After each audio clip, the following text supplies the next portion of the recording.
untuk kita semuanya. Semoga mahasiswa di rumah selalu dalam keadaan yang sehat walafiat. Kembali lagi kita di tutorial farmasi fisika. Kali ini kita masuk di sub penentuan viskositas larutan Newton dengan viskometer Oswald.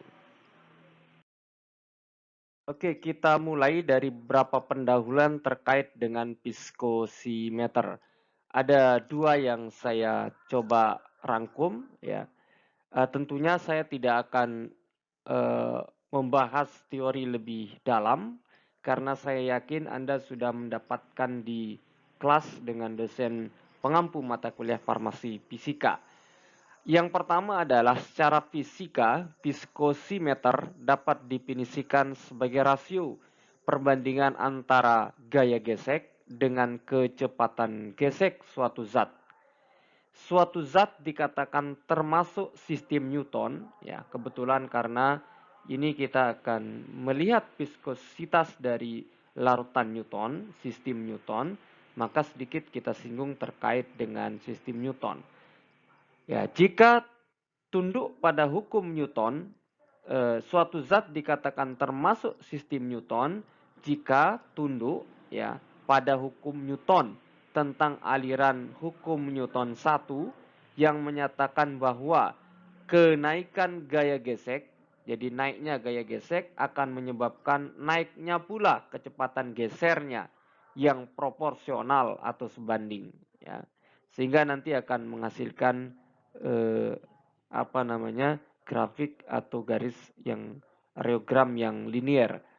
Zat cair yang kedua, zat cair akan mengalir jika kepadanya dikenakan suatu pengadukan, ya pengadukan atau tekanan atau stres, ya, yang dalam satuan CGS dapat dinyatakan dengan Dyne per sentimeter persegi. Oke, kita lihat kemudian ada apa saja atau berapa macam viskosimeter. Ini juga mesti Anda sudah dapatkan ya. Ada viskosimeter kapiler ya, kapiler ada, jadi prinsipnya adalah menggunakan kapilaritas. Kemudian viskositas bola jatuh ya.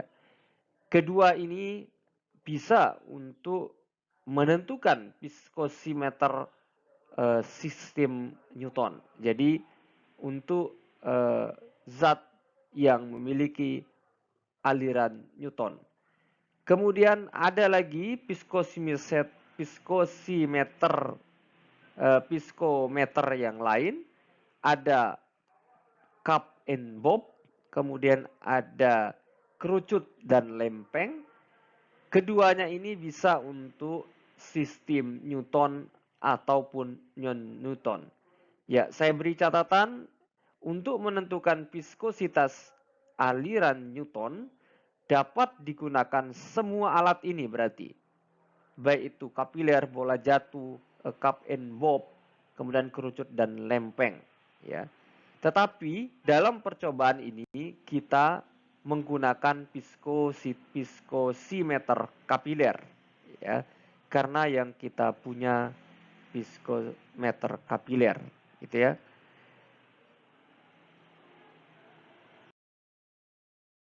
Oke, kita masuk ke rumus yang dapat digunakan untuk menghitung atau menentukan viskositas suatu zat dengan viskosimeter Oswald. Tentunya tadi di diktat Anda bisa lihat rumus induk, kemudian turunan-turunannya termasuk yang saya tampilkan ini.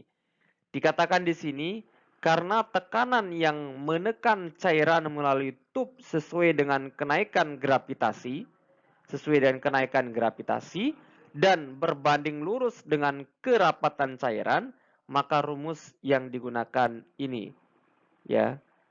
Viskositas U per viskositas K sama dengan DU kali TU per DT kali TK, atau disingkat viskositas U, zat U yang ingin diketahui sama dengan viskositas K, ya. Ini adalah yang diketahui. Kemudian DU kali TU per DK kali TK. Keterangannya adalah viskositas K adalah viskositas yang diketahui. Nilainya adalah 0,89 centipoise. Kemudian DU adalah kerapatan zat yang dicari. Apabila kita mencari kerapatan gula 10%, maka DU-nya adalah kerapatan gula 10%. Kemudian TU, ya, TU adalah waktu yang diperlukan untuk mengalirkan volume zat melalui pipa kapiler. Ini kita lakukan percobaan terlebih dahulu baru mengetahui nilainya dengan menggunakan piskometer Oswald yang nanti akan kita praktekkan. Kemudian DK adalah kerapatan air. Ini kerapatan air ditentukan dulu seperti kita menentukan saat menentukan kerapatan air ya di percobaan sebelumnya. Kemudian TK, waktu yang diperlukan untuk mengalirkan volume air melalui pipa kapiler. Sama dengan TU, bedanya yang TU adalah zat yang terlarut atau yang ingin diketahui. Kemudian TK adalah air atau volume air yang mengalir melalui pipa kapiler. Berapa waktunya? Itu kita catat ketika kita nanti melakukan percobaan. Oke, saya akan menjelaskan secara visual prinsip dari alat piskometer Oswald. Persisnya nanti Anda bisa lebih paham ketika Anda di praktikum Parpis tentunya ya. Ini ada hanya pendahuluan yang saya sampaikan. Oke, kita lihat alatnya seperti yang Anda lihat di slide ini. Ini semua kaca. Kemudian ini ada ini adalah kapiler ya, ini kapiler yang saya garis merah. Oke, ini adalah bagian-bagiannya. Ya, ini adalah bagian-bagiannya. Anda perhatikan, ya, ini adalah wither limb to transfer liquid. Jadi di sini untuk memasukkan larutan Newton tentunya ya. Misalnya tadi larutan gula atau air masuk melalui ke sini, dimasukkan, terus dia masuk ya sampai memenuhi. Kemudian bulb 1 ini yang pertama, kemudian masuk ke sini tentunya ya, utup ya. Kemudian ini adalah pipa kapiler tubnya. Ini adalah pipa kapilernya sampai sini ya, sampai sini. Kemudian ini adalah B lower mark. Kemudian ini bulb 2 karena di sini ada bulb 1 lebih kecil ya. Ini lebih besar bulb 1-nya. Kemudian bulb 2-nya lebih kecil. Kemudian ini adalah A upper mark. Nah, kemudian inilah yang kita ingin ketahui waktunya ya dari upper mark ke B lower mark ini ya. Ya, jadi nanti sekali lagi air masuk, larutan masuk, kemudian sampai di sini ya pipa kapilernya. Kemudian ini adalah rubber tube to suck liquid. Ini adalah ujung pompa air yang akan kita sedot ya. Sedot menggunakan propipet. Ini nanti ada propipet di sini masuk di ujung kapilernya, propipet ya. Anda tahu propipet sudah diperkenalkan di farmastika juga, pengenalan alat, mesti di kimia juga sudah propipet ya. Kemudian ini disedot ya, disedot ya. Air yang tadi nyampe sini disedot sampai kurang lebih di atas upper mark. Nih, sini ya. di atas upper mark. Kemudian siapkan stopwatch-nya. Kalau sudah pada batas upper mark, kemudian stopwatch-nya di-on-kan, ya, dimulai, kemudian air akan mengalir ke bawah karena dilepas pipetnya, kemudian sampai pas di upper B lower mark, stopwatch-nya dimatikan. Nah, waktu yang dibutuhkan dari upper mark sampai lower mark itulah waktu TU, ya, waktu mengalirnya zat, ya, di pipa kapiler itu. Inilah data yang sebenarnya ingin kita ketahui di alat ini, ya. Jadi cukup sederhana. Alat yang akan kita gunakan dan bahan adalah yang pertama adalah propipet, kemudian ada gelas ukur, ya, alat-alat gelas, ya, gelas ukur, Erlenmeyer, kemudian karet pemompa atau ya propipet, ya, kemudian pyknometer, ya, Oswald, pyknometer, ya, untuk mengetahui kerapatan zatnya. Kemudian ada piskometer Oswald, ada neraca untuk menimbang, ada termometer suhu tentunya. Sekali lagi untuk menentukan kerapatan zat. Kemudian ada bahannya air suling, larutan gula dengan beberapa variasi konsentrasi. Oke, untuk menambah pemahaman kita terkait dengan prinsip dari piskometer Oswald, kita langsung masuk ke cara kerja. Oke, misalkan kita ingin menentukan kerapatan zat, gula 10%. Intinya adalah kita memulai menghitung mulai dari kerapatan, baru bisa masuk ke viskositas, gitu ya. Oke, sekarang kita lihat kerapatan. Materi kerapatan sudah kita pelajari di tutorial kedua, ya. Saya kira Anda masih ingat. Oke, misalnya kita ingin mengetahui kerapatan gula yang nantinya tentu kita akan menentukan berapa viskositas gula, gitu ya. Yang pertama kita lakukan adalah tetap kita harus mengetahui dulu kerapatan air. Kerapatan air. Dengan cara yang sama, ya tentunya dengan prinsip dan cara yang sama. Misalkan kita akan menentukannya dengan volume pikno 10 mili, didapatkan kerapatan air sama dengan gram per volume pikno, sama dengan satuannya gram per mililiter. Gramnya Anda ketahui ketika Anda mengetahui selisih antara volume bobot pikno kosong dengan bobot pikno berisi air. Caranya persis seperti cara di minggu yang kedua. Ya, minggu yang kedua. Jadi Anda siapkan piknonya yang 10 mili, Anda bersihkan, bebaskan dari segala macam pengganggu, pengotor, ya, termasuk juga arus kering, ya. Kemudian ditimbang kosong, ya. Kemudian diisi air, diukur suhunya, kemudian direndam dalam baskom berisi es batu, kemudian dilihat penurunan suhunya 2 derajat dari suhu normalnya tadi, kemudian diangkat, kemudian didiamkan, ya, sampai kembali ke suhu yang normal di awal tadi, baru kemudian ditimbang. Nah, bobotnya itu, selisihnya itu adalah bobot dari air, sehingga kita bisa menentukan kerapatan air. Ya, saya kira saya tidak perlu ulang, sudah dijelaskan di tutorial kedua. Silakan Anda putar lagi videonya.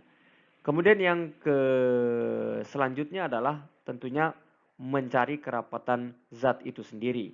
Misalnya gula 10%. Caranya dengan melakukan percobaan laboratorium tentunya dengan alat pikno. Misalnya saya menggunakan volumenya agak besar karena alatnya tidak ada, misalnya hanya ada yang 25 mili, bisa Anda gunakan 25 mili. Caranya yang pertama adalah ditimbang pikno kosong, misalnya beratnya X gram. Silakan kalau Anda mau mencatat, mencoret-coret di buku coretnya boleh. Kemudian setelah dicatat misalnya X gram, yang kedua adalah isi pikno dengan 10% gula. Ya. Tentunya dibuat dulu larutan gula 10%, kemudian diisi sampai penuh, kemudian ukur suhunya dengan termometer. Ya. Intinya adalah sama seperti kita menentukan kerapatan air.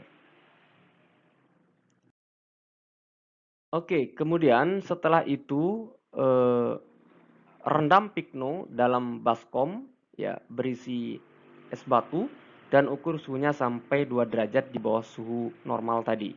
Sama ya caranya dengan cara yang tadi menghitung kerapatan air. Kemudian angkat pikno, dilap, dibersihkan, dibiarkan sampai suhu kembali ke suhu normalnya.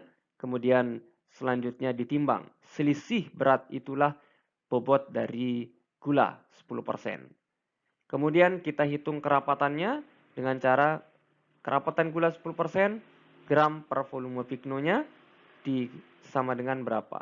Gram per mililiter. Ini kita sudah mendapatkan kerapatan air dan kerapatan gula ya. Kemudian yang ketiga, kita tentukan berat jenis zat dengan rumus Bj rho per rho baku. Ya, ini kerapatan gula per kerapatan air sama dengan berapa. Itulah berat jenisnya.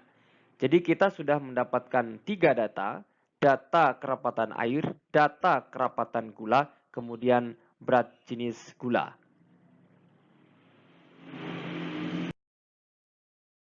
Kemudian untuk bisa menentukan nilai viskositas gula, tentunya kita harus mengetahui waktu yang dibutuhkan air mengalir tadi dari upper mark ke lower mark. Ya, A ke B tadi sesuai dengan di alat itu. Dengan cara melakukan percobaan. Sehingga di slide ini menentukan viskositas. Viskosimeter diisi dengan air suling 10 ml. Ya, ini ditentukan airnya sejumlah 10 mili, ya, maka Anda ambil 10 mili. Kemudian dipompa sampai batas tertentu, dipompa, ditarik maksudnya. Di atas pipa yang menggelembung, tadi yang bulb 2, ya, bulb 2. Kemudian diukur dengan stopwatch, yaitu waktu yang diperlukan untuk mengalir satu zat cair melalui pipa sepanjang batas tertentu tersebut.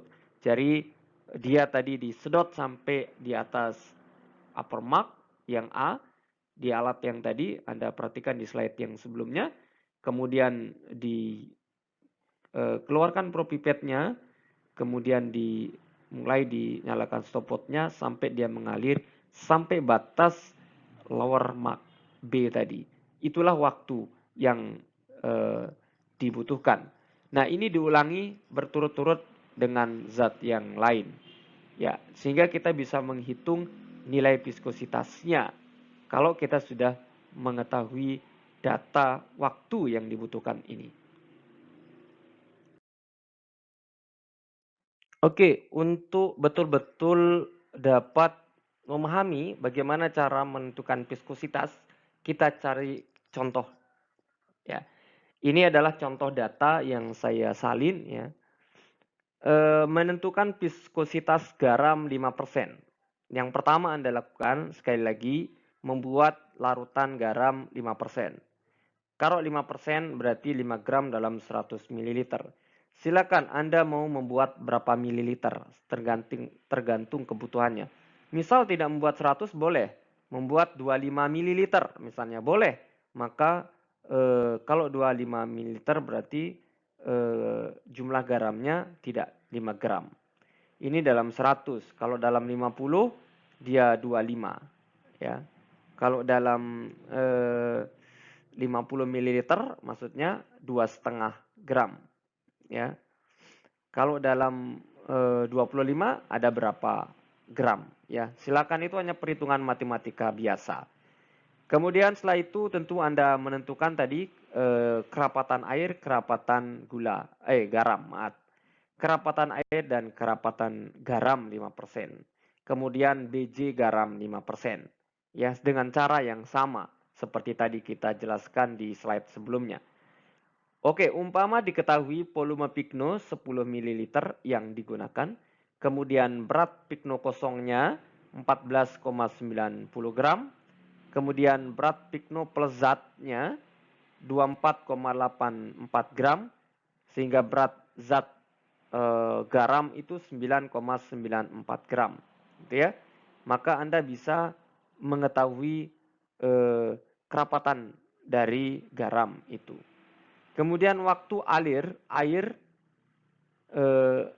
yang pertama 1 menit 45 detik. Anda jadikan semua detik 105 detik.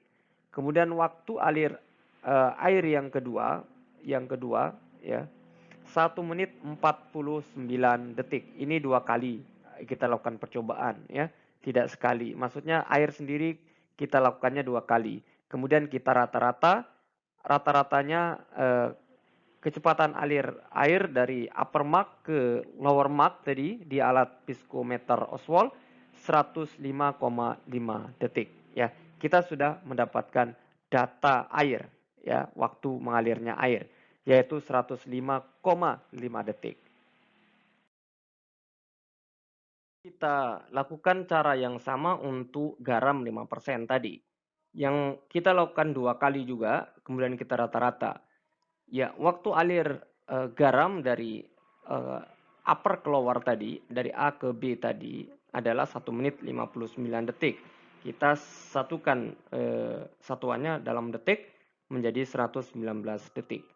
Waktu alirnya yang kedua kali itu adalah 109 detik. Kemudian kita rata-rata, kita dapatkan 114 detik. Ya, kita sudah punya data waktu zat mengalir. Kemudian kita cari kerapatan. Tadi kerapatan ya sudah ditemukan ya. Misalnya untuk air 0,987 gram per mililiter. Tadi zatnya 0,994 gram per mililiter. Maka viskositasnya secara otomatis sudah bisa kita tentukan. Dengan cara viskositas zat, Nu itu adalah zatnya, dikali sama dengan viskositas K yang diketahui. Kemudian Du kali Tu, ya kerapatan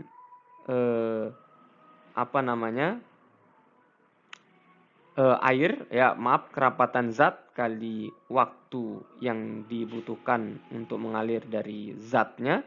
Kemudian dk adalah kerapatan air, kemudian tk adalah waktu yang dibutuhkan untuk air mengalir dari upper ke lower tadi.